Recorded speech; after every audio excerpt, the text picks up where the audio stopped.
आपको इस वाले टॉपिक को सिर्फ समझना है, इसको नोट डाउन नहीं करना। लीडरशिप का मतलब ये होता है कि प्रत्येक व्यक्ति यानी प्रत्येक स्टूडेंट और प्रत्येक टीचर कहीं न कहीं पर लीडर ज़रूर होता है, जिसको हम नेतृत्व बोलते हैं। अब विद्यालय संगठन किसे कहते हैं ये समझना है। मेरी आवाज़ तो आ रही है आप लोगों को क्लियर? यस सर, आ रही है। देखो देखो, मैं आपको टोटल पढ़ा चुका हूँ, आपको बस सिर्फ समझना क्या है, बस मैं उसको समझाने की पूरी कोशिश करूँगा आपको।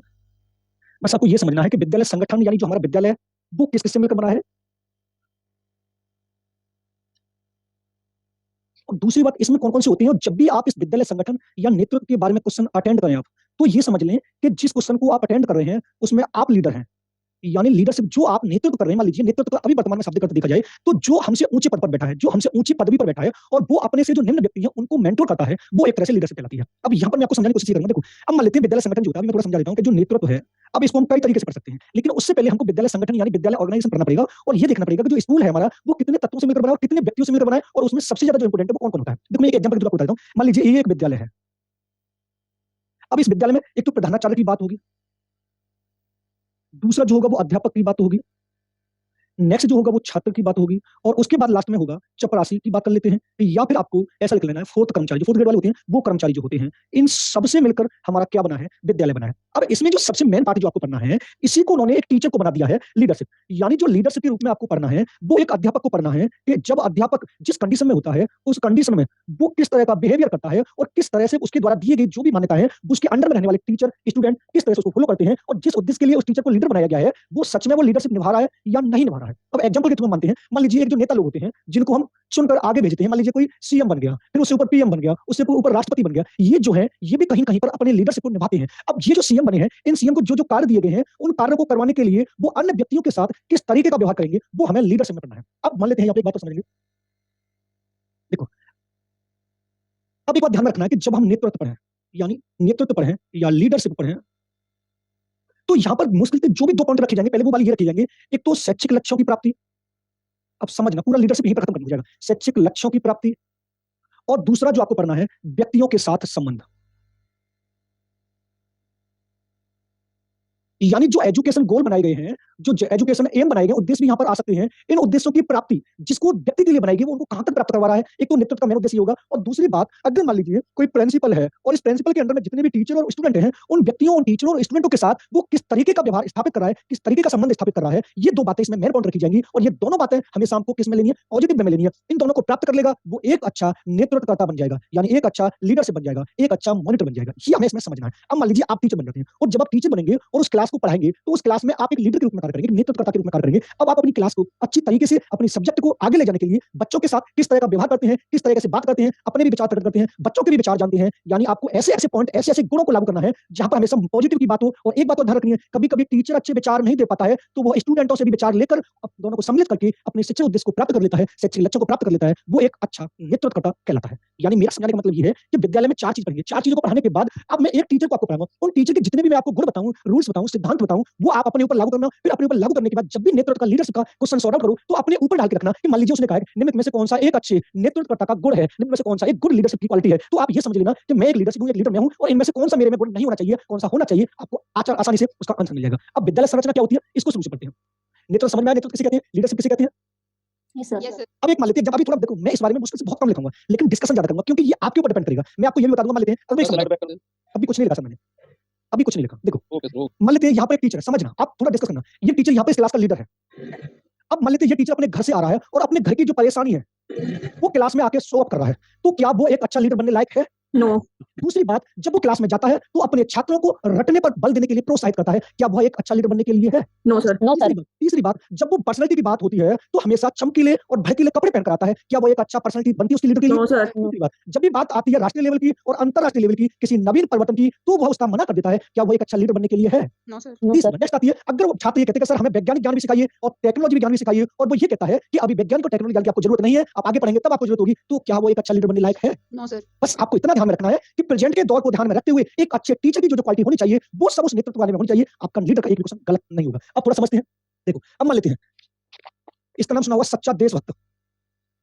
एक लीडर में ये वाली क्वालिटी होनी चाहिए या नहीं।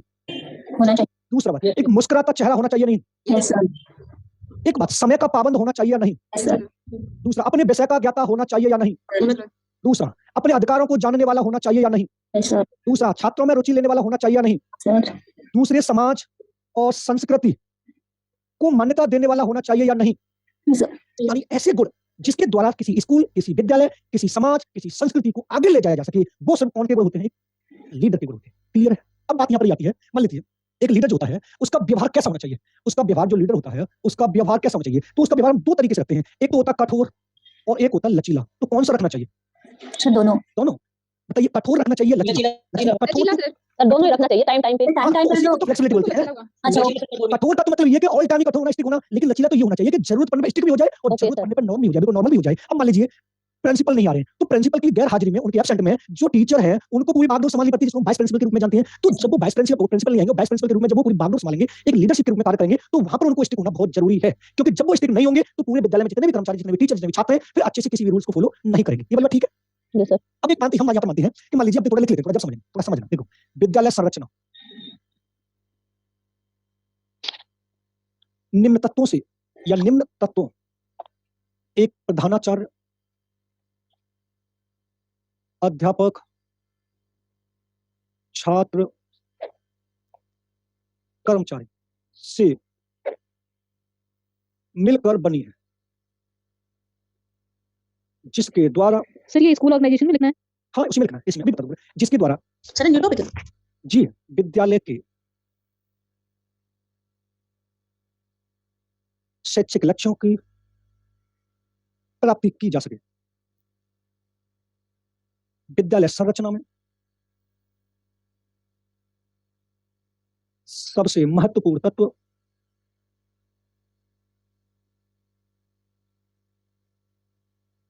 टीचर को माना जाता है,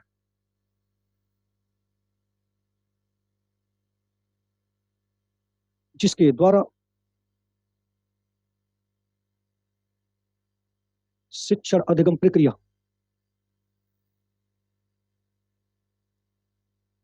को अच्छी तरह से संचालित किया जा सके। देखो, अच्छा एक बात बताइए, मान लीजिए एक टीचर है, वो टीचर आपको अदर संस्कृति की जानकारी प्रदान कर सकता है? एक जो टीचर है वो आपको अदर जो कल्चर है उसकी जानकारी प्रदान कर सकता है?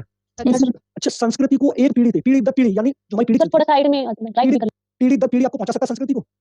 सर। अच्छा, जो टीचर है यानी वो किसी समाज की बुनियादी आधारशिला को रख सकता है, यस सर। मतलब वो आप लोगों में अच्छे मूल्यों का विकास कर सकता है, यस सर। वो आपके लिए भविष्य की शिक्षा को प्रदान कर सकता है, यस सर। अच्छा वो सामाजिक परिवर्तन कर सकता है, यस सर। Yes sir. वो अपने अनुभव के द्वारा छात्रों में अच्छे गुणों का विकास कर सकता है, यस सर। अच्छा वो आपके लिए भविष्य की नींव भी रखवा सकता है, यस सर। सामाजिक परिवर्तन भी कर सकता है, यस सर। आप लोगों को वैज्ञानिक और तकनीकी ज्ञान भी प्रदान कर सकता है, यस सर। और आपका सर्वांगीण विकास भी कर सकता है। Yes sir. अब आप ये समझ के ध्यान में रखिए कि ये सारे गुण एक लीडर में होंगे, तो क्या वो अपना नेतृत्व अच्छे ढंग से नहीं कर सकता है? कर सकता है, क्योंकि उसने आप में ऐसा कोई गुण विकसित नहीं किया जिससे किसी समाज का, किसी व्यक्ति का या उसका कहीं पर कोई भी विकास अवरुद्ध हुआ हो। यानी विद्यालय संगठन को पढ़ाने का मेन उद्देश्य ये था कि भाई जब हम आप लोगों को पढ़ा रहे हैं विद्यालय संगठन, तो इसमें सिर्फ आपको ये तो ध्यान में ये रखना है कि शैक्षिक लक्ष्यों की प्राप्ति हो, और विद्यालय संगठन इन चार लोगों से मिलकर बना है, प्रधानाचार्य, अध्यापक, छात्र और कर्मचारी। लेकिन इन चारों पॉइंटों में सबसे ज्यादा जो बागडोर होती है और सबसे ज्यादा जो किसी समाज या संस्कृति को आगे ले जाने का कार्य किसका होता है? अध्यापक का होता है। और ये अध्यापक आगे जाके किसका रूप ले लेगा? नेतृत्व का, यानी लीडरशिप का रूप ले लेगा। इसको मैंने आपको यहाँ पर बताया। विद्यालय संरचना में सबसे इंपॉर्टेंट जो होता है वो टीचर होता है, जिसके द्वारा शिक्षण अधिगम प्रक्रिया को आगे ले जाया जा सकता है या उसको संचालित किया जा सकता है। प्रिंसिपल का काम तो लेखा जोखा करने का होता है, रिकॉर्ड रखने का होता है। छात्र पढ़ने आते हैं, यानी जो हमारा पूरा विद्यालय है वो किस व्यक्ति पर टिका हुआ है आपको बताना है, किस पर टिका हुआ है? टीचर पर टिका हुआ है। और आपको अपने दिमाग में ये बात रखनी है कि टीचर ऐसा होना चाहिए जिसमें टोटल गुण पॉजिटिव होंगे, तो वह एक अच्छा लीडर बन सकता है। अगर उसमें एक भी नेगेटिव पॉइंट होगा तो वह कभी भी लीडर की विशेषताओं में बिल्कुल नहीं आएगा। ये वाली बात है। अगर आपको समझ में आ रहा हो मुझसे पूछ लीजिए, मैं आपको सिर्फ इतना समझाने की कोशिश करूंगा स्कूल ऑर्गेनाइजेशन और लीडरशिप में कि आप ये समझ लीजिए आप अपने घर के एक लीडर हैं। आपके घर में जितनी भी पूरी प्रक्रिया होगी वो आपके कहे अनुसार होंगी। अब आप अपने घर को सही दिशा में ले जाने के लिए कौन-कौन से बिंदुओं को, कौन-कौन से पॉइंटों को यहाँ पर रखेंगे, अगर आप इसको ध्यान में रख के करते हैं तो एक भी लीडरशिप का क्वेश्चन आपका गलत नहीं होगा, क्योंकि लीडरशिप वही कहलाता है जिसके द्वारा समाज को, विद्यालय को, संस्कृति को आगे ले जाया जा सके। कुछ पूछना है पूछ लीजिए आप। पूछिए कुछ। अब आगे चलते हैं। अब आते हैं विद्यालय संगठन के उद्देश्य। अब आपको यहां पर भी क्लियर हो जाएगा।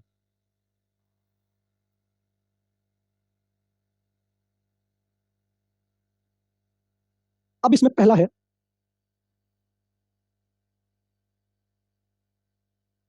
किसी समाज की बुनियादी आधारशिला का विकास। बुनियादी जानते हैं आप लोग? हाँ सर बेसिक। जी। इसका दूसरा आता है बालकों का सर्वांगीण विकास करना। नेक्स्ट आता है छात्रों में वैज्ञानिक और तकनीकी का विकास करना।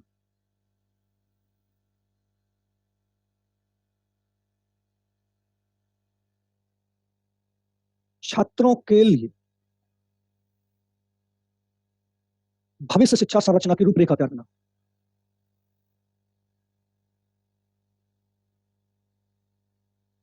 भविष्य की शिक्षा की रूपरेखा तैयार करना। नेक्स्ट आता है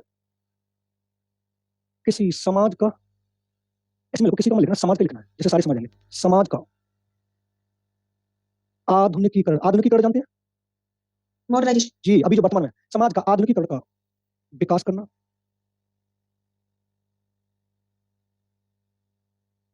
छात्रों में सोचने,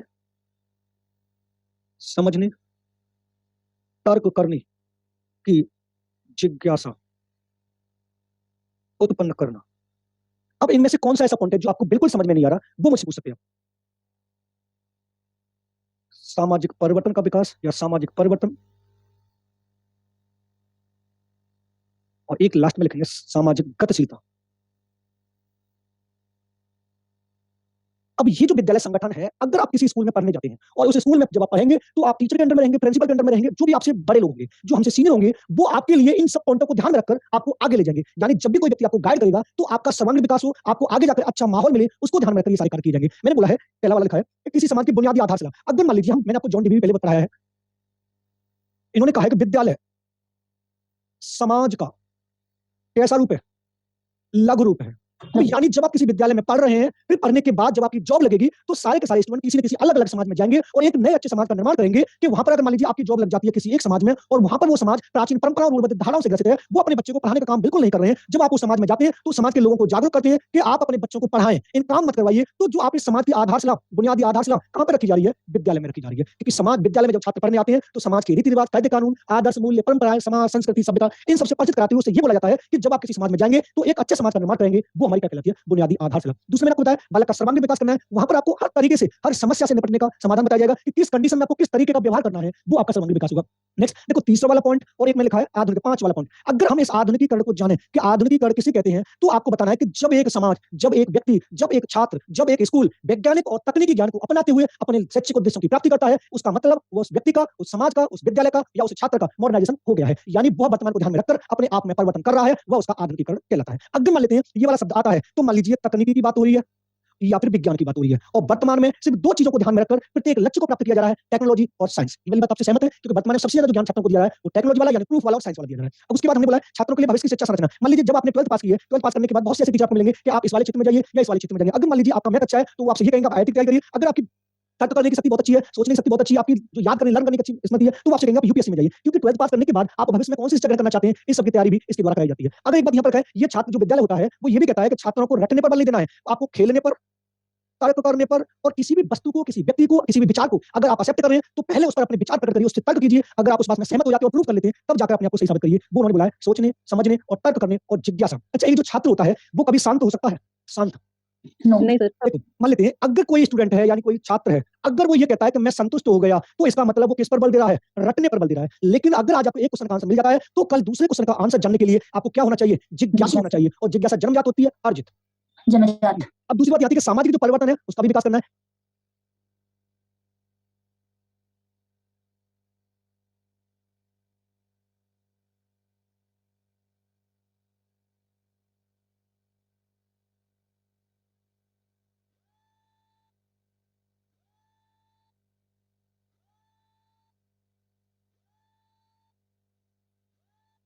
पहले कैसा समाज चल रहा था, अब कैसा समाज चल रहा है। अब आपने पहले देखा होगा, मैं इसको बताता हूँ, आप लोगों ने बोर का नाम सुना? बोर। Yes, sir.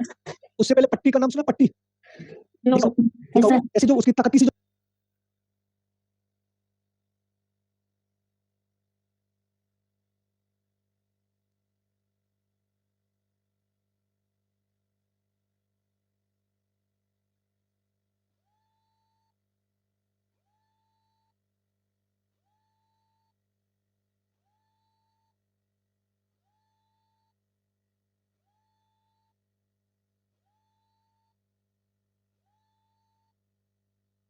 जो तख्ती की जो बन के आती थी उस पे जैसे Yes, sir. वाली, सुना है सर। फिर उसके बाद कलम का भी नाम, तख्ती जो तख्ती की बनती है, हाँ, पट्टी जिसको तख्ती की बनती है। हाँ जी, हाँ, बस वही समझ, मैं आपको इसको समझाने की कोशिश कर रहा हूँ, परिवर्तन को। देखो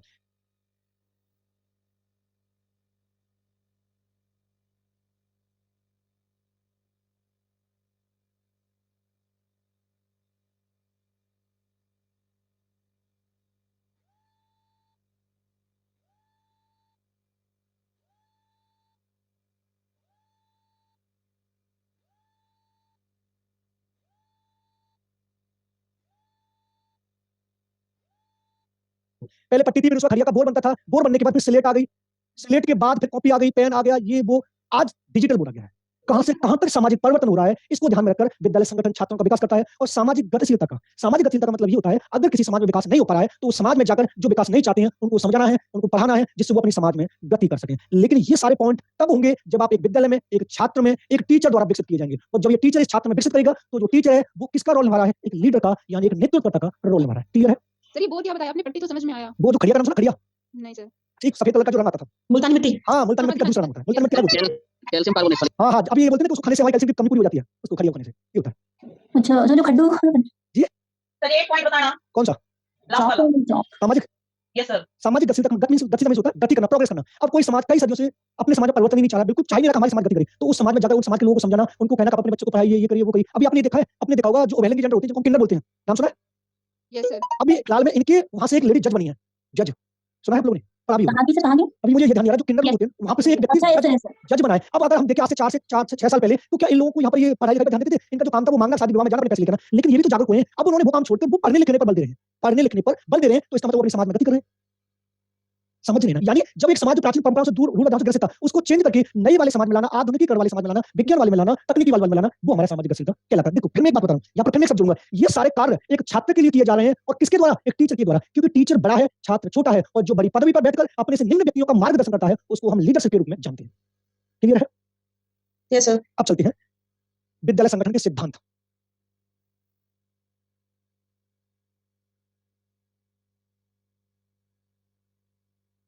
देखो, पहला होगा कार्य विभाजन का सिद्धांत। पहला कौन सा होगा? कार्य विभाजन का सिद्धांत।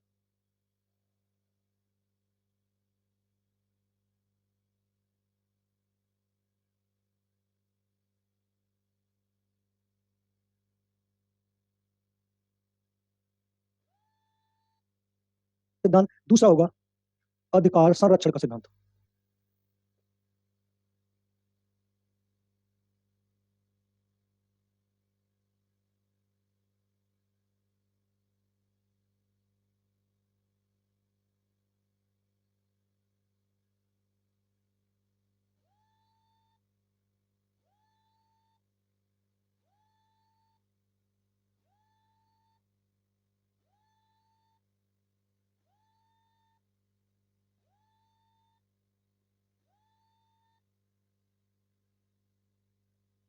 नेक्स्ट होगा अनुशासन का सिद्धांत। नेक्स्ट कौन सा होगा? अनुशासन का सिद्धांत। उसके बाद होगा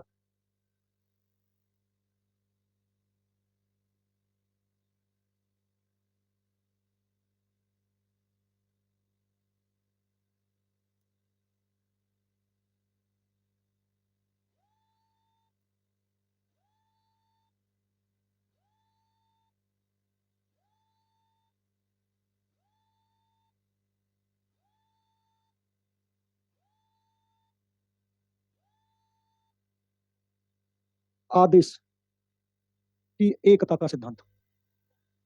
उसके बाद होगा निर्देश की एकता का सिद्धांत।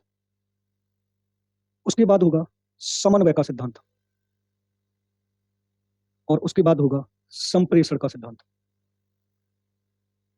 अब इसमें से आपको कौन सा समझ में नहीं आ रहा वो पूछिए। यानी पहला मैंने लिखा है कार्य विभाजन, दूसरा अधिकार संरक्षण, अनुशासन, आदेश की एकता, निर्देश की एकता, समन्वय का सिद्धांत, संप्रेषण का, और एक और लिख लेते हैं प्रजातांत्रिक का सिद्धांत, और एक और लिख लेते हैं नियोजन यानी प्लानिंग का सिद्धांत। अगर इसको इंग्लिश में देखा जाए तो ये होता है वर्क डिफरेंट, सॉरी, ये होता है राइट। समझो क्या बोलते हैं? राइट।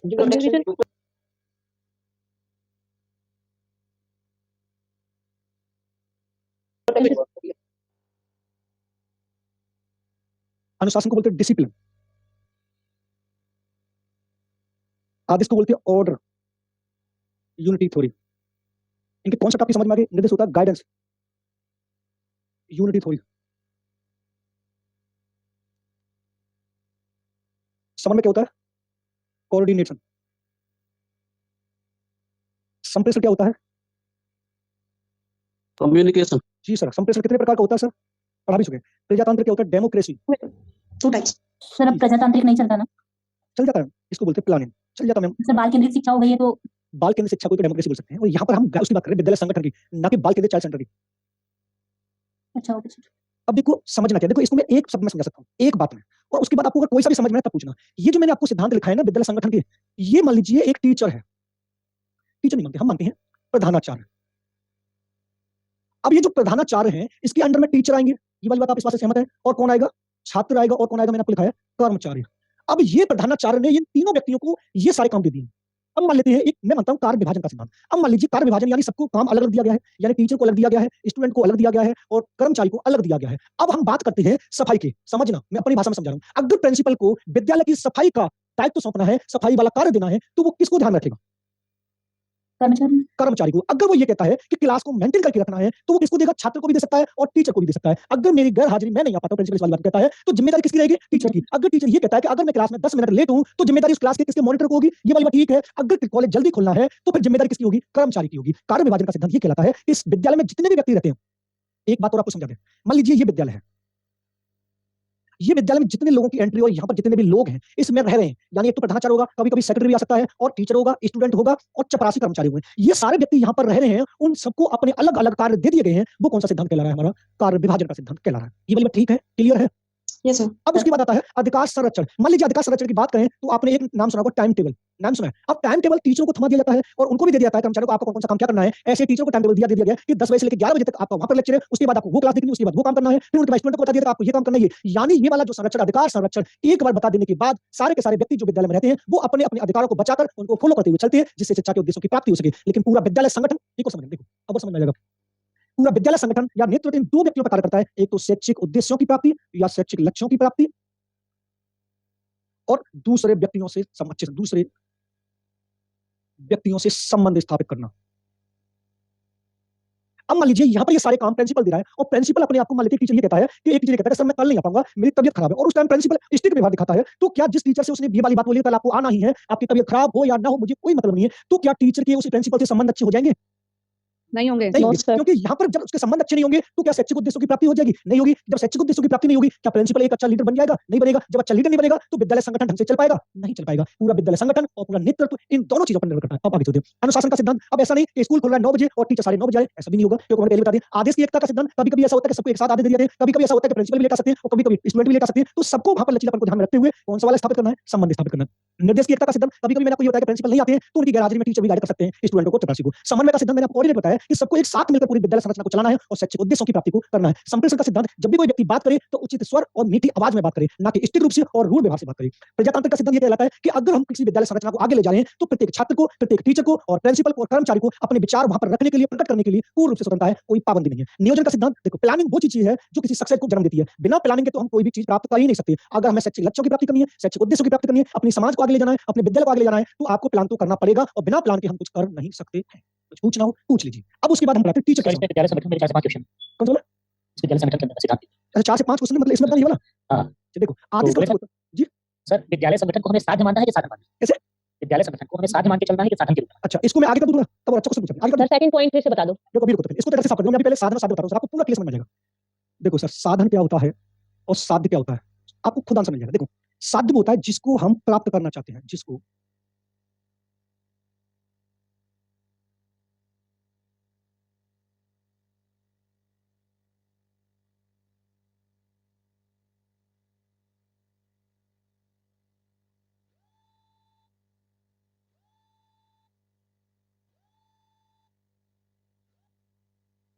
प्राप्त करना चाहते हैं। समझ लेना सर। साध्य क्या होता है सर? जिसके द्वारा प्राप्त किया जाए।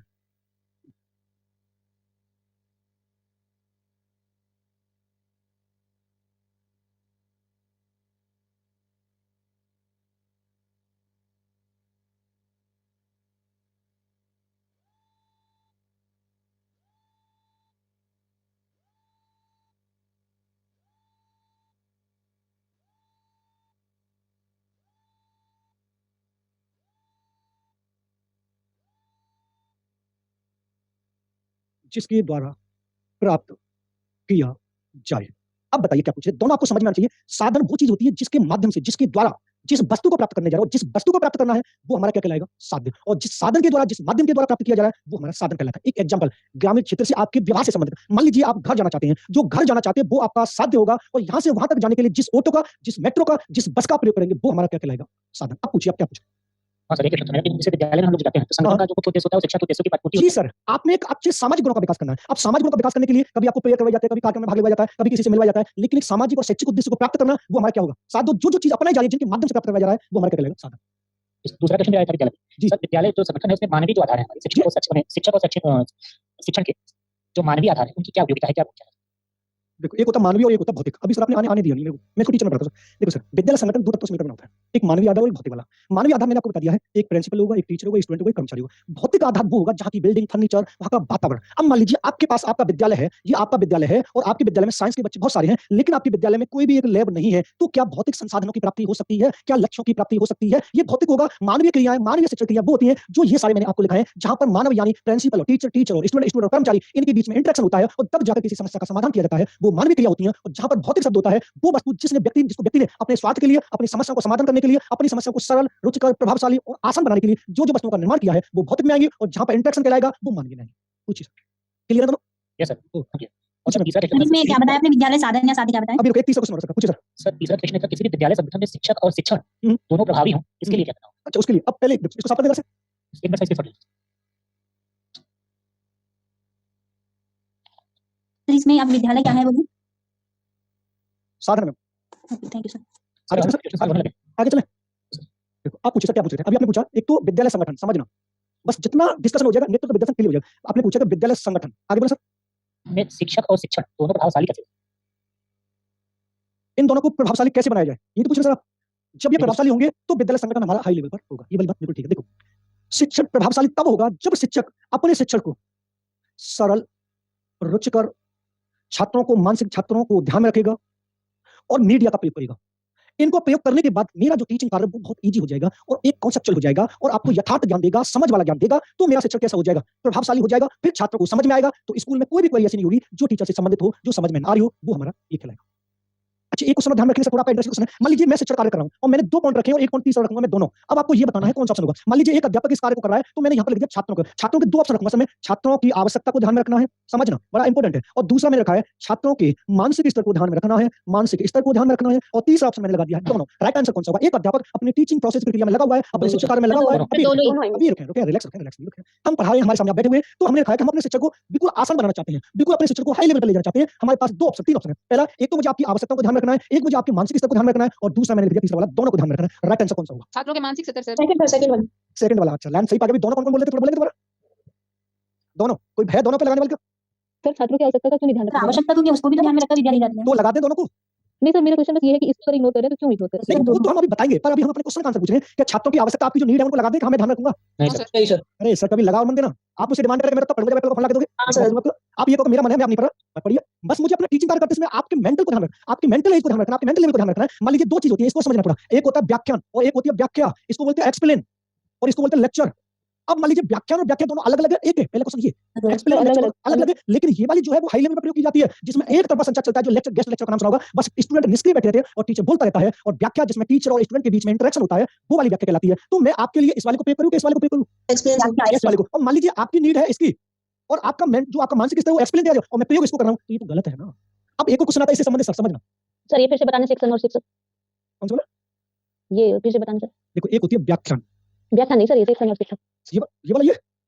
शिक्षक और शिक्षण। अच्छा सर, जो आपने क्वेश्चन के लिए काटा है छात्रों की आवश्यकता, लेकिन हम लोग विद्यालय संगठन में तो छात्रों को स्वशासन का अवसर देते हैं। अभी मैं सर अभी एक और उसी के संबंध में लिख रहा हूं, समझना सर। समान शिक्षा और समान अवसर, ये सर आपके क्वेश्चन का आंसर आराम से दे देगा। मान लीजिए question sir X Y Z कोई सा भी हो सकता है, ऑप्शन आपके सामने ये है और सी में दोनों रखेंगे हम। एक अध्यापक शिक्षण कार्य करते समय अपनी क्लास में एक छात्र को इन 3 ऑप्शन में से कौन सा आएगा? समान शिक्षा, समान अवसर, दोनों। आपके आंसर का सर समझ दोनों सर। दोनों आएगा। लॉक कर दे सर। Yes sir. अब बात यहाँ पर आपकी ओर ध्यान रखना।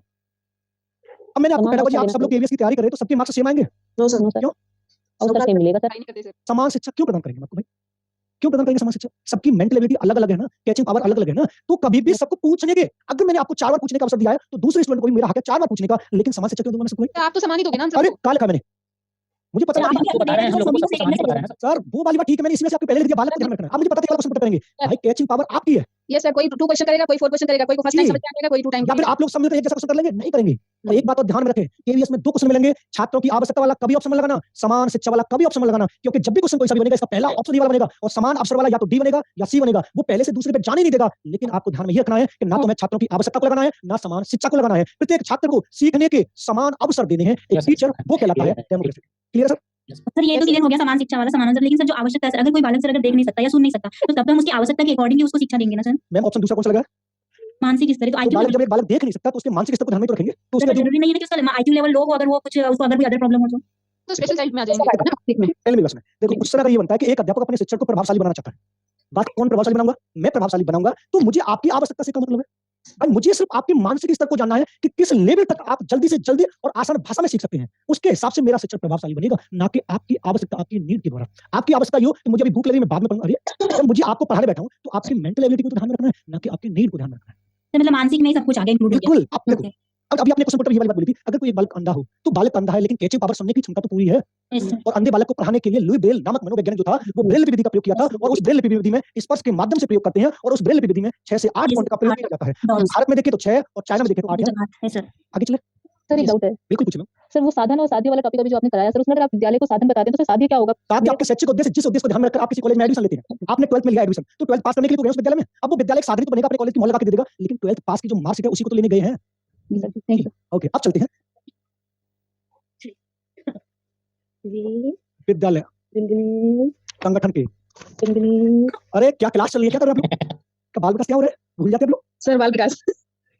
विद्यालय संगठन के तत्व, उसमें हम सिर्फ पढ़ेंगे पहला टीचर यानी शिक्षक। अब इस शिक्षक को हम नेतृत्व में देखेंगे। देखो देखो समझना, शिक्षक को ही विद्यालय संरचना में सबसे महत्वपूर्ण तत्व माना गया है, जिसके द्वारा संस्कृति को एक पीढ़ी से दूसरी पीढ़ी और शैक्षिक लक्ष्यों की प्राप्ति होती है।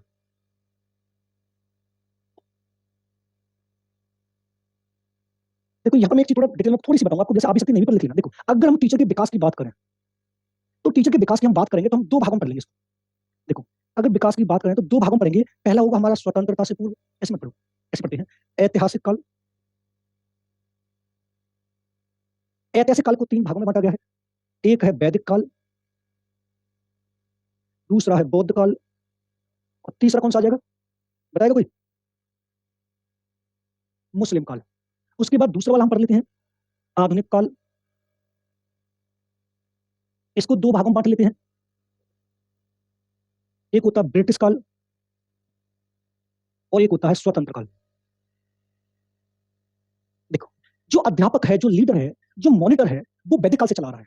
अब आपसे 2 क्वेश्चन पुट अप ये करेगा कि मॉनिटर जो प्रणाली थी, जो लीडरशिप प्रणाली थी, वो सबसे पहले कहां से प्रारंभ हुई? तो आपको बताना वैदिक काल से प्रारंभ हुई थी। और वैदिक काल में 2 संस्कार होते थे, उपनयन संस्कार और समापवर्तन संस्कार। आपने पढ़े भी होंगे, नहीं पढ़े तो कोई दिक्कत नहीं। और वैदिक काल में जो शिक्षा थी वो धर्म प्रधान दी जाती थी और वहां पर वेदों का उच्चारण करवाया जाता था। जो वैदिक काल के जो सीनियर छात्र हुआ करते थे, जिसको अभी हम गुरुकुल प्रणाली के नाम से जानते हैं, जहां पर शिक्षक केंद्र गुरुकुल के नाम से जाने जाते थे, और गुरुकुल में जो सीनियर छात्र हुआ करते थे वो अपने जूनियर छात्रों का इंटरव्यू लेते थे, उनकी देखरेख करते थे, टीचर की अनुपस्थिति में उनको पढ़ाते थे। वहां से इस लीडरशिप यानी नेतृत्व यानी मॉनिटर की शुरुआत हुई। अगर आपसे ये पूछे कि मॉनिटर प्रणाली कहां पर प्रारंभ हुई, मॉनिटर प्रणाली, तो आपको बताना है वैदिक काल, आपको बताना है वैदिक काल। लेकिन अगर आपसे पूछे कि मॉनिटर प्रणाली लागू कहां पर हुई है, तो आपको बताना है मुस्लिम कालीन। मॉनिटर प्रणाली लागू कहां पर हुई है, तो आपको बताना है मुस्लिम कालीन। मुस्लिम कालीन का नाम सुना आप लोगों ने? मुस्लिम मतलब फर्स्ट वाली में क्या हुआ सर? मुस्लिम में तो लागू हुई, ऊपर वाली में शुरू, ओके शुरू वाला मतलब शुरू मतलब थोड़ी बहुत चली थी, उसको हटा दिया गया मॉनिटर, लेकिन पूर्ण रूप से मुस्लिम हो गई। अच्छा आपने लोगों ने मुस्लिम कालीन से पढ़ी है?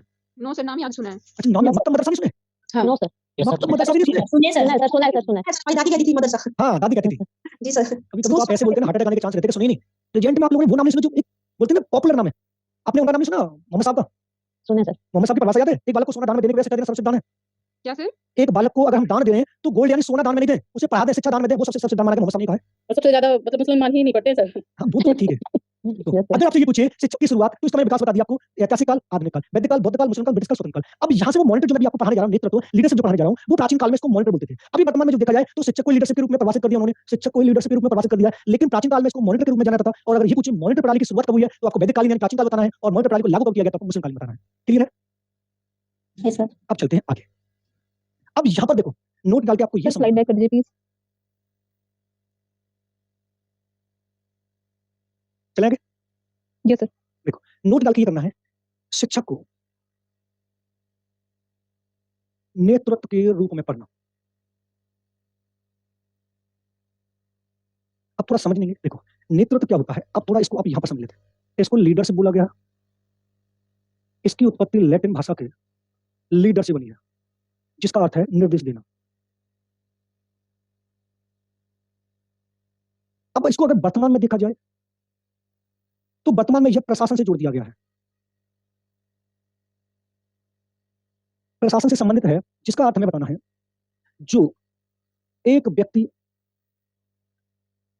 उच्च पद पर बैठकर अपने अधीन व्यक्तियों को, अधीन जानते हैं?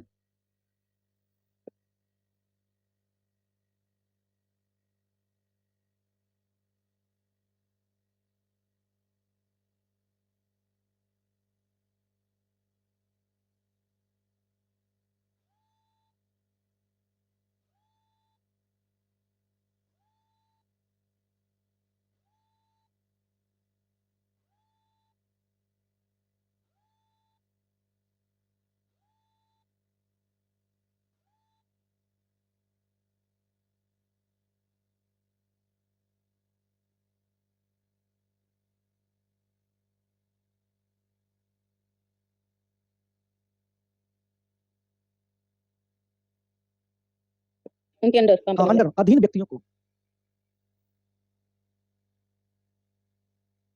निर्देश देता है, वो हमारा क्या कहलाता है?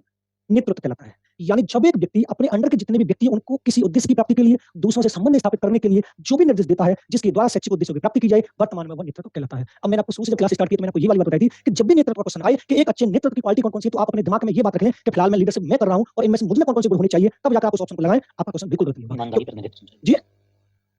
हेलो? हाँ सर, वो ईमानदारी। नेतृत्व का बता दे रहा था। आप जो बताएं। समझ में नहीं आ रहा क्या कह रहे हैं आप? नहीं, ठीक सर, समझ में आ रहा है। देखो, अब उसके बाद आते हैं, यहाँ पर अगर हम नोट डाल के पढ़ें कि एक अच्छे नेतृत्व के गुण, अच्छे नेतृत्वकर्ता के गुण। सबसे पहला हम पढ़ें तो मिलनसार होना चाहिए वो। दूसरा, उच्च स्वर वाला होना चाहिए। व्यक्तित्व अच्छा होना चाहिए। बुद्धिमान होना चाहिए।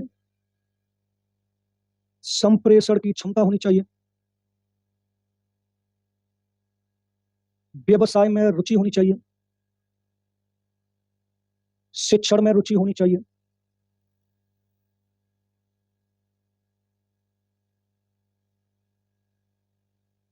समय का पाबंद होना चाहिए। मुस्कुराता चेहरा होना चाहिए। संस्कृति में आस्था होनी चाहिए। संस्कृति में आस्था या विश्वास लिख सकते हैं।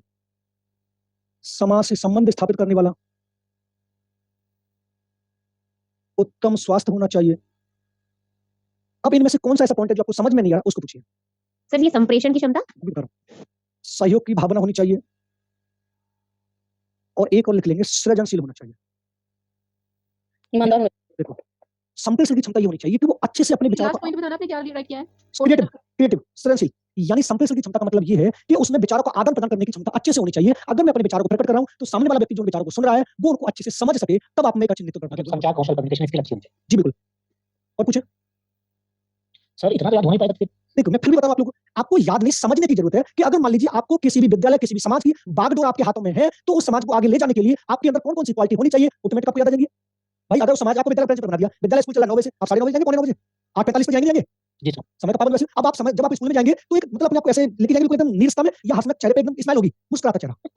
संस्कृति में विश्वास। अब आपके स्कूल में तो बहुत सारे टीचर आएंगे, बहुत सारे स्टूडेंट आएंगे, तो क्या आप अपनी संस्कृति को मानेंगे? जो व्यक्ति जैसे संस्कृति को मान्यता दे रहा है उसी में आपको लीन होना है, क्योंकि भाई आपको तो विद्यालय में एक लीडर बनाएगा ना, तो जो व्यक्ति जिस संस्कृति में रहना चाहता है उस संस्कृति में आपको रहना है। मिलनसार व्यक्ति। अब ऐसा तो नहीं कि आप अपने लोगों से मिले, दूसरों से नहीं मिले, आपको तो सबको मिलाना है, और आपको टीचरों में भी मतभेद हो रहा है, उनमें भी आपको सुलह करानी है। मैंने यहाँ पर लिखा है सहयोग की भावना, क्योंकि आप पदवी जिस पर बैठे हैं आपको तो वहां पर गुस्सा नाम की चीज लेके नहीं आनी है। और कुछ इसमें से कौन सा व्यक्तित्व अच्छा, जो मैंने आपको बताया, चमकीले और भड़कीले कपड़े नहीं पहन के जाइए, एक पर्सनालिटी में जाना आपको, वो व्यक्तित्व। बुद्धिमान, कभी-कभी क्या होता है कि मान लीजिए कोई टीचर छुट्टी पर होता है, तो उस क्लास में कोई टीचर नहीं जाता है, तो प्रिंसिपल उस क्लास को ले लेता है, तभी तो उसको बुद्धिमान माना गया है। और जितने भी फंक्शन होंगे उसमें प्रिंसिपल की स्पीच तो होना लाजमी है, प्रिंसिपल तो कंपल्सरी स्पीच देगा ही देगा, तो उसमें इतनी भी इंटेलिजेंस होनी चाहिए। व्यवसाय में रुचि। अब बात यहाँ पे ये है कि मान लीजिए आपका व्यवसाय छोटा है, तो आपके दिमाग में ये वाली बात नहीं आनी चाहिए कि दूसरे का व्यवसाय 1 करोड़ रुपए कमा रहा है, मेरा 1,000 रुपए कमा रहा है, ऐसा नहीं। आपका व्यवसाय चाहे छोटा हो या बड़ा हो, आप जिस पदवी के लिए लीडर बनाएंगे उस पदवी को प्रेम करें, उसमें इंटरेस्ट लें, तो ये कहलाता है। अच्छा सर, अगर देखा जाए तो हिटलर भी एक अच्छा नेतृत्व करता था। नहीं, देखो हिटलर एक अच्छा नेतृत्व करता उसके अकॉर्डिंग था। लेकिन मैंने आपको एक बात बताई है कि नेतृत्व अच्छा करता वो हो सकता है जिसमें प्रजातंत्र या डेमोक्रेसी की भावना हो, लेकिन हिटलर डेमोक्रेसी को मानता था। अब एक एग्जांपल के थ्रू मानते देखो मैं और आप हैं समझना। मान लीजिए मैंने आपको प्रिंसिपल बना दिया और हम टीचर हैं। मान लीजिए मैंने आपसे बोला कि आज सर मुझे छुट्टी चाहिए और आपने मुझे छुट्टी दे दी तो इसका मतलब आप मेरी समस्या को समझ रहे, परेशानी को समझ रहे। जब आप मेरी समस्या को समझ रहे इसका मतलब आप में डेमोक्रेसी की भावना है। जब आप में डेमोक्रेसी की भावना है तो इसका मतलब आप एक अच्छे लीडर बनने के लायक हैं। हिटलर का मतलब सर हमने जो प्रजातंत्र का जो मीनिंग हमने कहीं पढ़े थे जो तानाशाही ऐसे करके दो तरीके से होता है, तानाशाही और लोकतंत्रात्मक। तानाशाही वो होता है जो एक व्यक्ति द्वारा किसी दूसरे व्यक्ति पर जबरदस्ती से शासन चलाना। जाए, लेकिन लोकतंत्रात्मक वो होता है जो आपने अब्राहम लिंकन का नाम सुना होगा, उन्होंने डेफिनेशन दी थी कि जनता के द्वारा जनता के लिए बनाई गई शासन व्यवस्था जिसमें मैं आपके विचारों को भी मान्यता दूं वो डेमोक्रेसी कहलाती है। और तानाशाह वो कहलाता है जिसमें आपकी कुछ चलेगी नहीं, मैंने एक बार जो कमिटमेंट कर दी उसके बाद वो आपको फॉलो करना है, वो तानाशाह जिसको हम हिटलर का शासन बोलते हैं। सर तो प्रजातंत्र तानाशाही से अलग है। अलग है। देखो मान लीजिए देखो हम उसी में बहुत कंफ्यूजन है कि तानाशाह वो होता है जबरदस्ती के द्वारा थोपा गया अनुशासन, जबरदस्ती के द्वारा थोपा गया अनुशासन तानाशाह कहलाता है। और आपकी मर्जी को ध्यान में रखकर आपके विचारों को ध्यान में रखकर दिया गया अनुशासन लोकतंत्रात्मक होता है। और कुछ इसमें ये भी आएगा प्रेरणा स्रोत। एक एक करके प्रजातंत्र लोकतंत्र एक ही वर्ड है। एक ही बात है। Okay sir thank you. इनमें से कुछ सर इसमें ये भी आएगा कौन सा वाला? प्रेरणा स्रोत सर। हाँ सर यही वाला।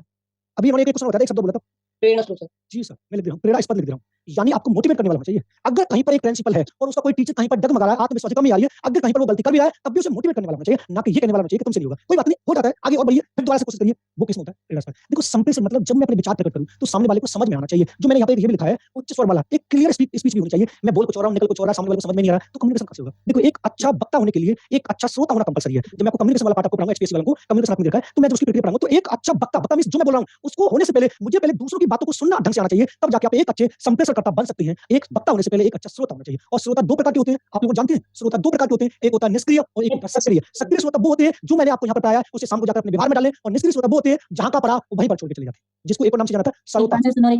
जी श्रोता जिनको बोलते हैं, यानी यहाँ पे सुना यहाँ पे निकाल दिया, लेकिन श्रोता यहाँ से सुना बीच में रोक लिया कि कुछ ना कुछ तो अच्छा मिला है। और कुछ 14 पॉइंट कौन क्या है 14 पॉइंट पे? सृजनशील क्रिएटिव होना चाहिए।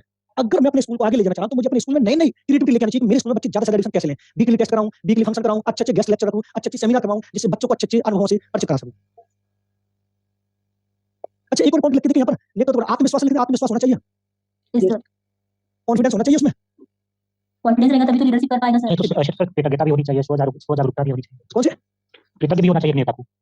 समझ में नहीं आया क्या बोले सर? मतलब एक नेता कृतज्ञता होनी चाहिए, कृतज्ञता का गुण। अच्छा कृतज्ञता, इसको एक तरह से हीन भावना भी बोल सकते हैं। नहीं कृतज्ञता का हीन होना का गुण होता है। हीन भावना तो अलग हो जाता है। कृतज्ञ किस में ले रहे हैं बताएं? तो सर जैसे किसी ने आपको करने, जैसे आपने हमें बता दिया तो हम कहते हैं जैसे बहुत उपकार हुआ आपका। आभार। अच्छा आप उसमें ले रहे हैं। अच्छा कृतज्ञ होता है। हाँ मैं तो पॉइंट बन जाएगा हीन भावना।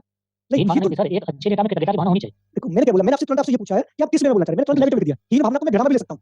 हाँ ये निरंकुश वाले में आएगा। हाँ वही वाले में, मैं तभी तो आपसे पूछा किस में ले रहे हैं, क्योंकि एक अच्छी में ये वाली तो नहीं होनी है और एक ये भी होता है, मैंने यहाँ पर लिखा भी होगा बेशक ज्ञाता, देखा मैं यहाँ पे बेशक ज्ञाता। सर बुद्धिमान लिखा हुआ है कि बात सर? हम बुद्धिमान भी हो सकता है और बेशक ज्ञाता भी हो सकता सर मतलब एक पर्सनालिटी में जो भी पॉजिटिव पॉइंट होने चाहिए वो है, वो एक टोटल होना चाहिए जिससे समाज का, व्यक्ति का, विद्यालय का विकास हो सके। मतलब पूरा राम जी भगवान होना चाहिए, पूरा राम जी होना चाहिए। अच्छा मतलब नहीं ये है ऐसा कि नहीं, जो बच्चों में रिफ्लेक्ट करे वो सारी क्वालिटीज होनी हाँ चाहिए। सर ऐसा नहीं, वो वाला स्टेटमेंट आप गलत कर रहे हैं कि पूरा राम जी भगवान होना चाहिए, लेकिन कल वो साबित भी तो होते थे। वो तो जिज्ञासा भी होना चाहिए। हाँ एक प्रजातांत्रिक वाला मुझे कंडीशन के अकॉर्डिंग उसे ढालना चाहिए अपने आप रोल मॉडल हो सर। को। बिल्कुल बिल्कुल। अच्छा ये वाला कौन रख सकते हैं हम, ये वाला एक अच्छे नेतृत्व करता है अनुकरण वाला। साइकोलॉजिस्ट होना चाहिए। अनुकरण का क्या मतलब है सर? सर नकल करना, कॉपी करना होता है अनुकरण कॉपी के लिए। नकल करना। नहीं सर कैसे सर? इसमें कैसे होगा सर नकल करना? नहीं हम तो आपसे पूछ रहे हैं, हमने कहा किया।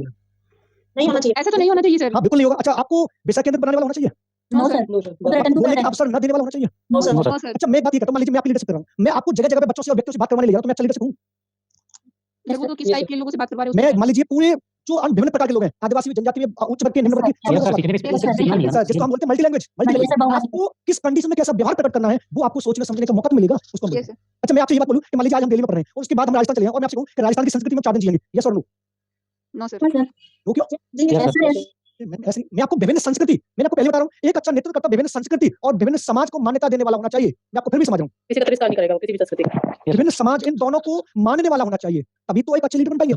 अच्छे समाज दो प्रकार का होता है, मृत और जीवित। मृत समाज वो समाज होता है जो प्राचीन परंपराओं से ग्रसित होता है, जिसको हम जाति में रखते हैं। जाति में आपसे पूछे कैसा समाज है तो आपको बन गया मृत लगाना है, लेकिन जीवित समाज वो समाज होता है जो कंडीशन के अकॉर्डिंग अपने समाज में परिवर्तन लाता है। तो जो व्यक्ति विभिन्न संस्कृति को मानना है, विभिन्न समाज को मानना है, वो मृत समाज में आएगा, जीवित समाज में। जीवित समाज। जीवित और समाज। जब जीवित समाज में आएगा तो एक अच्छा लीडर बन पाएगा, एक अच्छा लीडर बन पाएगा। और पूछिए, आपके दिमाग में कोई फोटो पूछिए, तभी लीडर क्लियर होगा, क्योंकि लीडरशिप आपको निभानी है। जब भी क्वेश्चन पुट करता है, जब भी क्वेश्चन सॉल्व करे तो खुद को लीडर बना लें, एक सेकंड में आंसर से मिलेगा आपको।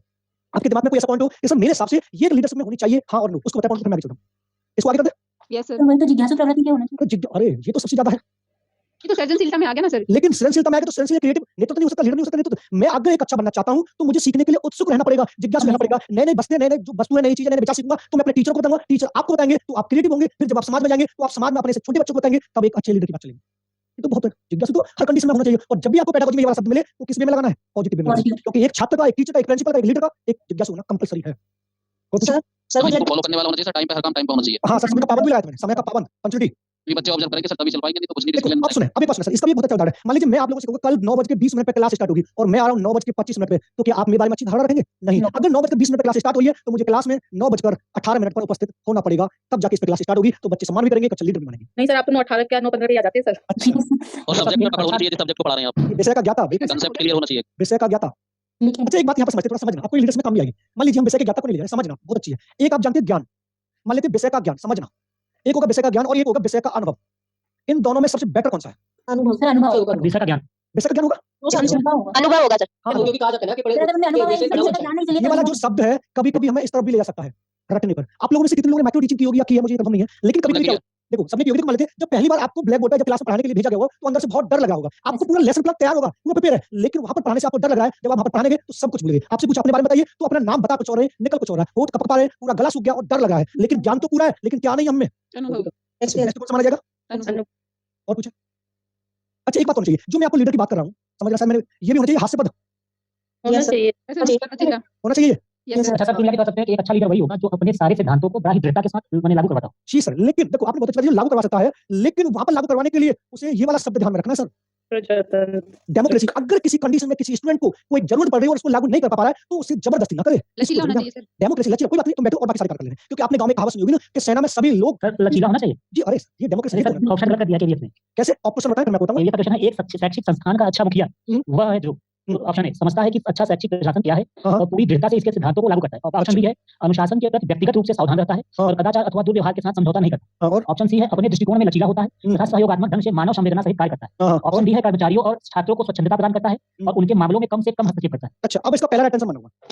अब आप ये वाली बात बोल रहे हैं कि लचीलापन तो उसने नेगेटिव माना, ये वाली बात बोल रहे हैं, लेकिन सर आपने एक पॉइंट ये नहीं देखा होगा कि वो अपने दृष्टिकोण में भई मैं क्यों अपनी चलाने लगा, मतलब मेरे हिसाब से पूरी प्रक्रिया को मैं इधर से उधर करता रहूं, जबकि मैंने ये बताया तभी अगर पूरे व्यक्तियों को मुझे लागू करवाना है और एक व्यक्ति उसमें से लागू करने में असमर्थ है तो उसे मुझे जबरदस्ती नहीं करनी, मेरा कोई नहीं है, जबकि उसने अपना दृष्टिकोण देखने का नजरिया, एटीट्यूड जो होता है उसके अकॉर्डिंग थोड़ी ना अपनी शिक्षा प्रक्रिया लागू कर सकता सर। पहला तो अटेंशन लचीला, उसने अगर वो यहाँ पे देता विद्यालय के दृष्टिकोण को देखते हुए तो अटेंशन वाला हो जाता, फिर पहला वाला चेंज हो जाता। थोड़ा समझे, मेरा नहीं चला, इसी वजह से मैंने क्या लगा है डेमोक्रेसी। डेमोक्रेसी तभी होगी जब ये होगा क्योंकि प्रत्येक व्यक्ति के विचारों, आदर्शों और मूल्यों को ध्यान में रखना है, ना कि आवश्यकताओं को। और कुछ?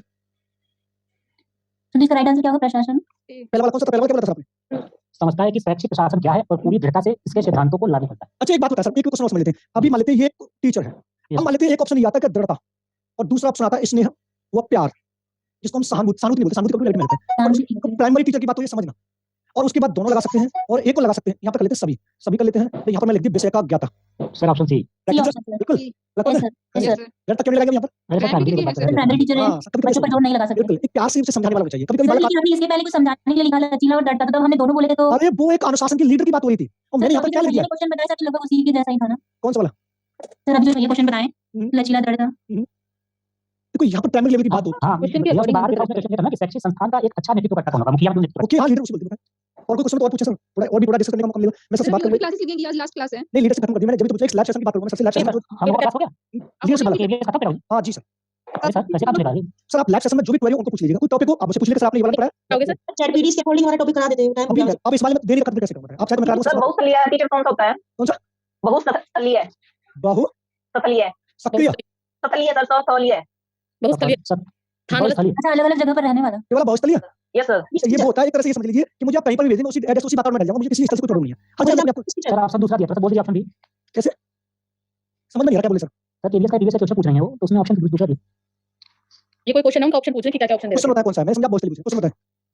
इसको एक बहुस्थलीय अध्यापक के ऊपर था कि एक बहुस्थलीय अध्यापक कौन हो सकता है, मतलब इसमें से किसको कर सकते हैं हम? एक बहुस्थलीय अध्यापक बताना है, ये तो पूछ रहे आप पूछे पहला ऑप्शन। विभिन्न समावेशी एकीकृत विद्यालयों में विशेष सेवाएं देने के लिए योग्यता प्राप्त हो। विभिन्न समावेशी एकीकृत विद्यालयों में विशेष सेवाएं देने के लिए योग्यता प्राप्त हो। विशेष सेवाएं। दूसरा अनेक पाठ्यक्रम संबंधी क्षेत्रों में निपुण हो। अनेक पाठ्यक्रम संबंधी क्षेत्रों में निपुण। दूसरा एक विशेष समावेशी विद्यालय के लिए नियुक्त एक विशेष अध्यापक। नेक्स्ट अस्थायी या तदर्थ आधार पर नियुक्त एक विशेष अध्यापक। अस्थायी या तदर्थ आधार पर नियुक्त एक विशेष अध्यापक। ये ऑप्शन मिल रहा है। ये सिलेबस इसका जी सर एक ही होना चाहिए अच्छा ये क्या विभिन्न समावेशी एक विशेष सेवाएं सर विशेष सेवाएं तो सर नेगेटिव है लेकिन विभिन्न देखो अभी समाज तो मैंने तीसरा वाला काट दिया था और यहाँ पर अब बात यहाँ पे आती है अनेक पाठ्यक्रम में सभी क्षेत्रों में निपुण क्यों हो जाएगा जबकि आपने पूछा क्या बहुस्थलीय बहु कमी अनेक स्थलों पर जाएगा तो अस्थायी होगा नहीं होगा ये सर गेस्ट लेक्चर के ऊपर भेज जाते हैं ये दादा तो बोलते हैं और पूछे सर लेकिन इसमें कुछ उसका पॉजिटिव पॉइंट तो नहीं दिख रहा है ना कौन से वाले का अच्छा डी वाले ऑप्शन पॉजिटिव अच्छा मैं आपको नेगेटिव पॉजिटिव पॉइंट भी दे दूं सर अकादमिक जो पर्यवेक्षण होता है कौन सा? उसमें लर्निंग राउंड का क्या महत्व होता है? दोबारा बोला सर समझ नहीं आया दोबारा अकादमिक पर्यवेक्षण में अच्छा अकादमिक स्कूल सुपरविजन पूछिए सर यस सर जी सर पूछिए इसमें लर्निंग राउंड क्या होता है? कौन सा? Learning round learning round learning सीखने का जो चक्कर पूछ रहे हैं सर आप ये वाला यस सर सीखने का घेरा एक तरह से बोल सकते हैं देखो मैं पहले थोड़ा इजी करूंगा सर एक होता पर्यवेक्षण आपको अपने आप आंसर मिल जाएगा सर और एक होता निरीक्षण इन दोनों को जानते हैं पर्यवेक्षण निरीक्षण दोनों एक ही अलग अलग है अलग अलग अब इसमें सबसे ज्यादा बेस्ट कौन सा है देखो मैं बताता हूँ देखो निरीक्षण को हम सर्वेक्षण भी बोल सकते हैं और इसका शब्द का तो ये होता है कि आंखों के द्वारा किया गया मूल्यांकन आंखों के द्वारा आप चलते चलते देख के चले जाएं कि इस वाली क्लास में नकल हो रही है कि इस वाली क्लास में बात हो रही है ये हुआ सर्वेक्षण यानी निरीक्षण आंखों के द्वारा किया गया मूल्यांकन लेकिन पर्यवेक्षण क्या होता है सुपरविजन क्या होता है सुपरविजन दो शब्दों से मिलकर बना है सुपर और विजन जिसका शब्द होता है उच्च दृष्टि यानी जो किसी विशेष समस्या के लिए किसी विशेषज्ञ को नियुक्त किया गया है लाइन का नाम सुना लाइन क्लाइंट का नाम सुना है? Yes, sir, client yes, sir. जो क्लाइंट की एंट्री होती है जब हम पेपर होते हैं तो वो क्या कहलाता है पर्यवेक्षण और उनकी इतनी उच्च दृष्टि होती है कि अगर आपकी हलचल से पहचान लेंगे कि आप पर नकल है या नहीं क्योंकि वो व्यक्ति उसको नहीं छेड़ते जो साइलेंट बैठा होता है उनकी एंट्री करते ही जिसमें हलचल पैदा होगी उसमें 100% नकल है उसी को उच्च दृष्टि बोली गई है अब अकादमिक पर्यवेक्षण का शब्द का ये होता है कि विद्यालय की शैक्षिक प्रगति में सुधार लाना और उसको आगे ले जाना अगर कोई भी फ्लैंग आती है तो आपके स्कूल में कौन कौन सी समस्याएं पहले उनका पता लगाएंगे फिर उनमें सुधार करके फिर उसको आगे ले जाएंगे जी सर पूछे सर जो सोपान होते हैं सब जैसे हर्बर्ट सोपान है हीला टाबा सोपान है हिल गार्डियन ये सब सोपान सब क्या होते हैं? अच्छा कौन कौन से ये जो हर्बर्ट सोपान है हीला टाबा सर आप सोपान से क्वेश्चन Guardian, पूछते हैं हिल्दा तांबा है हिल्दा तांबा ये सोपान से प्रतिमान में आते हैं देखो हिल्दा तांबा का है आगमन प्रशिक्षण प्रतिमान प्रशिक्षण प्रतिमान अब प्रतिमान जानते हैं आप लोग इसको बोलते हैं मॉडल मॉडल क्या होता है कि किसी बड़ी वस्तु का छोटा रूप जो कहलाता है वो मॉडल कहलाता है मान लीजिए ताजमहल आपने देखा होगा ताजमहल अब ताजमहल जो आगरा में है उसकी छोटी छोटी सी जो पिक्चर बनी होती है वो हमारा क्या कहलाता है मॉडल कहलाता है यानी किसी बड़ी वस्तु का छोटा रूप मॉडल कहलाता है और मॉडल बनाने का मेन उद्देश्य ये होता है कि जिस वस्तु को हम आसानी से समझ सके मान लीजिए एग्जांपल हम देते हैं कि विश्व का मैप आपने देखा होगा कि विश्व का एक मैप होता है अब जो हम पूरा विश्व तो घूम नहीं सकते लेकिन विश्व का एक मैप ले आएंगे और उसमें हम ये पता लगा लेंगे कि ब्राजील कहां पर है ऑस्ट्रेलिया कहां पर है भारत कहां पर है और अरब कहां पर है चीन कहां पर ये सब लगा लेंगे वो हमारा क्या कहलाएगा प्रतिमान जो प्रतिमान होता है वो वास्तविक स्थिति महसूस कराने के लिए प्रयोग किया जाता है अब हम आपसे एक क्वेश्चन ये पूछेंगे कि हमने आपको विश्व का प्रतिमान बता दिया क्या मनुष्य का भी प्रतिमान होता है मनुष्य का प्रतिमान होता है Yes, sir. जैसे बताएं कौन सा मनुष्य का प्रतिमान कौन सा होता है वो बताएं अरे सर माने मानव शरीर की संरचना होती है एग्जांपल बता दें सर ये वाला मानव प्रतिमान है ढांचा वो बोल सकते हैं ढांचा जो statues पे बनाए जाते हैं। प्रतिमान ही है एक ढांचा बिल्कुल लोकल में बायोलॉजी में जो रखे हैं उनको ढांचा बोल दें नहीं सर ढांचा सही नहीं होगा सर रोबोट बोल सकते हैं रोबोट को मना ले मानव का प्रतिमान है रोबोट नहीं सर वैसा कुछ प्रतिमान बना है सकते हैं हमारा छोटा भतीजा हमारे छोटे भाई बहन जो 1 साल के 6 महीने के हैं 2 साल के हैं वो क्या हमारे प्रतिमान नहीं है मतलब हमारी बड़ी वस्तु का हम भी पहले छोटे होंगे ना आज में छोटा भी होता बड़ा भी होता बड़ा भी होता बड़ा भी किसी बड़ी वस्तु का छोटा रूप प्रतिमान कहलाता है ध्यान रखिए और पूछिए अब जैसे मेरा पिक्चर है अब मेरी पिक्चर पूरी हूबहू नहीं बना सकती तो ये फोटो जो होता है कौन सा वाला पासपोर्ट साइज का फोटो वो बन जाता है ना तो क्या मेरा प्रतिमान क्यों है और पूछिए सर जो शिक्षा विधि होती है उसमें नए विचारों और खोज जो होते हैं जी। उनके प्राप्ति में जो सहायक जैसे जो विधि होते हैं जैसे परिचर्चा विधि गुंजन अभी रुको सर आपने पूछा कि नए विचार जोड़ते हैं Yes, sir. जी अब जैसे परिचर्चा हुई ये सब क्या होते हैं सर जैसे ये सब तो बताया नहीं है कि गुंजन क्या होता है सब परिचर्चा विधि क्या होती है ये मैंने बताया तो सर संवाद विधि ग्रुप डिस्कशन बताया मैंने सिंपोजियम हाँ परिचर्चा क्या बताया सर सब नहीं बताया होगा देखो परिचर्चा होता है ग्रुप डिस्कशन जिसको हम कम्युनिकेशन के नाम से जाना मान लीजिए कोई एक एक बार केबीएस का पेपर देख के हम लोग का मैराथन क्लास ले लीजिए ना इस सर और मेरी सर बात हमें सुनो, हमें पहले चुप रहे, पहले चुप रहे सर मैं अपने तरीके से आपको पढ़ा रहा था इंटेलिजेंस इतने अच्छे तरीके से पढ़ा रहा था अब तो Yes. मना कर दिया कि इंटेलिजेंस आता नहीं इवैल्यूएशन का भी आपके टॉपिक नहीं है मैं सर आपको बताऊं मैं 6 साल से पढ़ा मुझे बताया पेडागोजी कौन कौन से चैप्टर से क्वेश्चन पेपर होते हैं लेकिन आप लोगों ने पढ़ा नहीं दिया कि नहीं सर हमारा जो सिलेबस उसको पूरा मैंने उसको पढ़ाइए मैंने आपको सर को हर बच्चे ने थोड़ी ना बोला सर किसी एक ने बोला बिल्कुल सर सर आप जो अपनी कह रहे हैं अकॉर्डिंग मानता हूं समझ कि लेंगे मना किया चलिए ठीक है मानता हूं आपने कहा कि नहीं हम लोगों ने मना किया चलिए हम इस बात को बात करें हम लोगों ने मना किया आप पहले मेरी बात सुनो कम्युनिकेशन देखो परिचर्चा क्या होता है समझना आप समझना परिचर्चा क्या होता है परिचर्चा मतलब ये होता है कि मान लीजिए एक ये वस्तु है मैंने बोला कि ये 1 रुपए की और आपने बोला 2 रुपए की है अब इस पे आपने अपने विचार प्रकट करके इसकी एक रियल वैल्यू निकाली जाती है वो हमारी क्या कहलाती है परिचर्चा और परिचर्चा के द्वारा एक बालक में ज्यादा से ज्यादा विचार विकसित किए जाते हैं आइडिया विकसित किए जाते हैं ज्यादा से ज्यादा जो विचार विकसित किए जाएंगे वो ग्रुप डिस्कशन और परिचर्चा के द्वारा किए जाएंगे मान लीजिए मुझे आपके बारे में जानना है तो मैं कोई ना कोई एक ऐसा पॉइंट रखूंगा कि आप इस पर अपने विचार प्रकट करिए जिससे आप क्रिएटिव होंगे और बहुभाषिक होंगे तब जाकर आप में ये परिचर्चा का विकास होगा मल्टी लैंग्वेज का विकास होगा अगर मैं आपसे ये बोल दूं आप कुछ भी बोलो सही बोलो गलत बोलो लेकिन बोलो वो कौन सा कहलाएगी परिचर्चा कहलाएगी सर एक हायर एजुकेशन टीचर कैसा होना चाहिए ऑप्शन के अकॉर्डिंग नो सर वैसे ही बता दे एक्सप्लेन कर दो हायर एजुकेशन बहुमुखी विभाग वाला होना चाहिए ठीक है बाकी सर ऐसा करना सर थोड़ा सा एक्सप्लेन कर दो देखो हायर एजुकेशन अब आप एक्शन वो उसके ऑप्शन के अकॉर्डिंग पूछ रहे हो तो मैं पहले तब बताऊं नो हायर सर एजुकेशन वाला टीचर जो है वो एक तो बेशक ज्ञाता बहुमुखी विभाग वाला संवेदनशील होना चाहिए आप लोग संवेदनशील का मतलब जानते हैं सर संवेदनशील वो होता है जो अपने सब्जेक्ट को प्यार करता है लगनशील एक तरह से बिल्कुल लगनशील होना चाहिए कि मैं इस कार्य को अगर मैंने खाना है तो उसको कर छोड़ूं अगर सर सर बहुत जिद्दी है हायर एजुकेशन लेवल के हिसाब से तो उसको कैसे ट्रीट करें ठीक कैसे करेंगे जैसे आपने मतलब आदर्श पढ़ता नहीं मॉडल है अनाड़ी है क्या हो गया क्या हो गया अनाड़ी एक बच्चा जो पढ़ता नहीं है क्लास में अनाड़ी है तो उसे एक टीचर कैसे डील नहीं करे तो देखो आपको पहले ये वाली बात जानिए मैंने आपको बताया था निदानात्मक मूल्यांकन कि पहले वो पता लगाना है कि ये पढ़ क्यों नहीं रहा है हो सकता है आप जिस क्षेत्र में उसको पढ़ना चाहते हो वो क्षेत्र में जाना नहीं चाहते हो 3 इडियट मूवी देखिए 3 इडियट जबरदस्ती उसको इंजीनियर बनाया जा रहा था लेकिन वो बनना चाह रहा था फोटोग्राफर तो पहले हमें ये पता लगाना है कि ये पढ़ क्यों नहीं रहा है उसका पता लगा लेंगे तो उसको अच्छा कर देंगे पहले जान तो ले कमी कहां पर है ओके सर अब मिलते हैं कल आप लोगों से, ठीक है? ओके। सर सर, मेरा सर, क्लास सर, है चलो मैं देख लूँगा, आज मैं केवीएस पेपर प्रीवियस वाला देख लूँगा, फिर उसके बाद डिस्कस जितने भी एग्जाम सर और फिर पेज का आंसर दे दीजिए सर करेंगे। इंक्लूसिव एजुकेशन पढ़ा है? प्रोग्रेसिव एजुकेशन पढ़ा है? इंक्लूसिव नहीं। समावेशी शिक्षा? नहीं सर, सर,